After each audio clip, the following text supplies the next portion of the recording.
Yeah, hi, my name is Dr. Larry Golson, and I run Envision Eyecare in Asheville, North Carolina. We are a two-doctor practice with 13 team members, and I have been in practice for 15 years. I also have a consultancy called Sherpa Consulting, in which I help other practice owners reach success and create the practice that they really envision for themselves.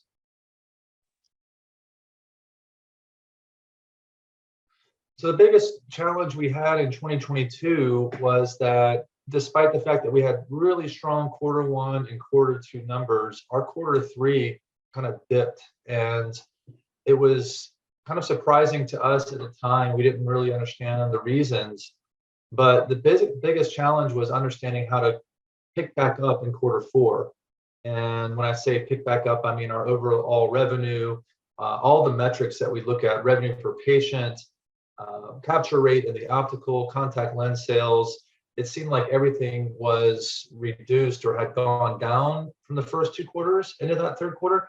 And so our challenge was to figure out how to bring it back up. And so we took a number of measures based on our measurables to improve our metrics for quarter 4. And it was really awesome to watch that change in practice.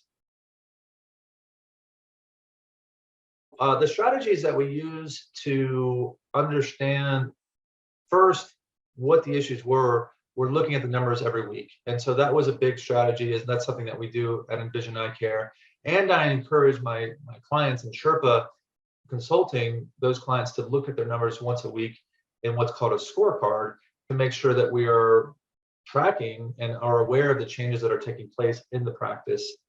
And then from that, we look at creative strategies and tactics to improve them. And so specifically in our practice, with this example of quarter 3 numbers going down, what we did was we started having our office manager sit in with the doctor, listen to the dialogue, listen to the handoff to the optician in the room, and offer really good feedback, whether it was, hey, that a boy, good job with the way you said that, or hey, you said this way, consider saying it a different way. So a lot of it was the dialogue with the patient. Now we understand that the patient buys the doctor and the optician basically fills that prescription or that treatment plan with that patient. So the other approach that we took was we had our optical manager sit in with our opticians and listen to the dialogue that they had with the patient as a result of the handoff in the exam room as that process went into the optical, so that the optical lead could give feedback to the opticians. And so what created was a feedback mechanism so that we could improve the dialogue with the patient.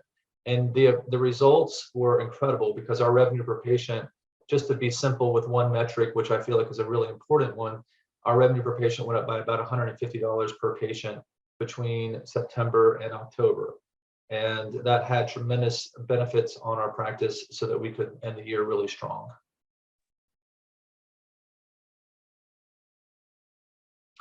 Yes, so we've been able to sustain success, and one idea was that now we've reached that, so let's stop doing that.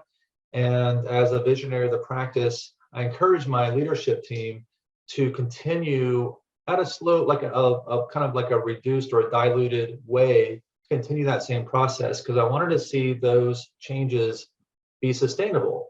And what I feel like can happen is that we can improve, and then all of a sudden we kind of sit on the top of the mountain and we kind of like start to go back down the mountain because we're not paying attention to the results. And so the results have been sustainable. In fact, they've even improved beyond that. Our revenue per patient is even higher than it was in October, sitting here early December, if I look back in the last month, in the beginning of December.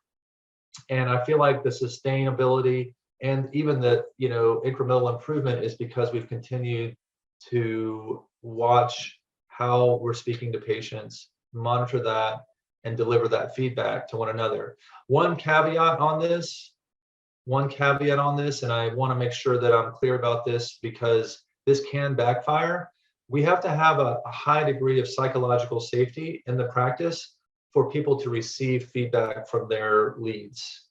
And what I mean by that is if an optician, for instance, is not open to the feedback on how they're speaking to the patient, then the optical manager might deliver that feedback only to find a defensive optical person or optician. And so what we've developed first before we could really be successful in this was a high degree of trust.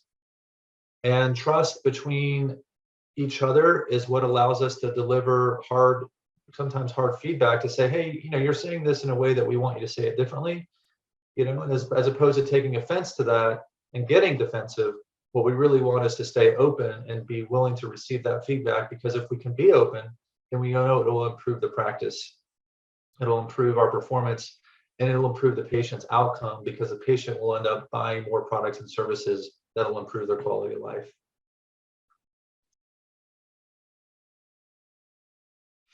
So for 2023, we're focused on the entire year, and the way that we do that, we run a system, an entrepreneurial operating system in our practice called Traction. And this is also what Sherpa Consulting helps other practices develop within their own practices. Within Traction, there's what's called the Annual Meeting Pulse. The Annual Meeting Pulse is a 2-day event outside the office with the leadership team. In some practices that I work with, that's just the owner and the manager. And in other practices like mine, a little bit bigger or moderately sized practice, it's the entire leadership team. So it's visionary, manager, and also the leadership team. And we sit and we develop the goals that we want to achieve based on what we think is realistic and also a stretch. And so we're going to use metrics in 2023 to continue to look at important factors like revenue per patient, capture rate, overall revenue, profitability. We're going to set goals in that annual meeting pulse that we think that those metrics specifically will be something that we strive for. So it's very intentional that we're setting goals for our metrics. And it's not just that we're measuring it, but we're measuring it against a goal. And when we fall short, we look for ways to improve it, like I was discussing earlier. If we exceed those goals, then we ask ourselves, gosh, what are we doing that's so great? And how do we do more of it? Or do we just not have a strong enough goal? So we involve our staff leadership in selecting those goals, because we recognize that 2 things happen when that occurs. One, empowerment. So we're empowering our staff members, our team, to think about what's realistic, what can they achieve. If they're hitting barriers, what are they? So empowerment is one important piece about letting your team members have access to those numbers and also set the goals. The other thing that happens is that's the work that they are doing. I'm not in the optical selling glasses to patients or helping patients buy glasses. A lot of times I'm not even in the exam room at this point directly with the patients. I don't do a ton of patient care anymore. But what I do is I want to make sure that they have a say in the work that affects them, because they are going to be the ones who are going to carry this goal to fruition or not. And so it's really helpful for them to have a say in those goals, because not only do they get to put a number on the board, I might have influence on those numbers and say, well, I think that's a little bit too high, or is that too low? So I will give feedback on it, but I absolutely want them to come up with a number and a goal.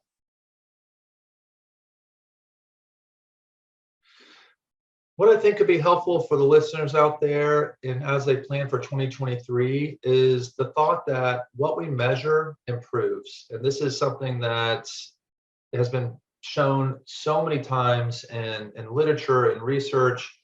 There's a level of like quantum physics that says what we measure change. Just like the simple fact of measuring something changes its performance. And so I want to encourage the practices out there to think like a business, because I know that we're eye care. I know that have a medical practice with a retail component, but we are a business, and we are a for-profit business. And that profit that we derive from our businesses allows us to invest back into the practice, to invest into our equipment, into our team and their development. It provides a higher quality of life for all those involved. And so what I would encourage, if you're not already doing it, is to set measurables, and there's a lot of resources out there that can help you determine what measurables you might want to set if you're unfamiliar with that. But not only to set the measurables, but to measure your performance on a regular basis throughout the year, whether that's weekly, hopefully it's weekly, or at least monthly. And then the third step is to actually change behaviors based on what you're finding. And when I was a young practice owner, I'd measured a lot, but I didn't really do anything about it. I didn't really like change any of our processes or systems. And nowadays, I recognize that the numbers will speak. They'll tell a story if we're listening, and if we have enough competence and we have enough experience watching the numbers, that story that is told will help instruct us as to how we can improve our practices and make it a really strong 2023.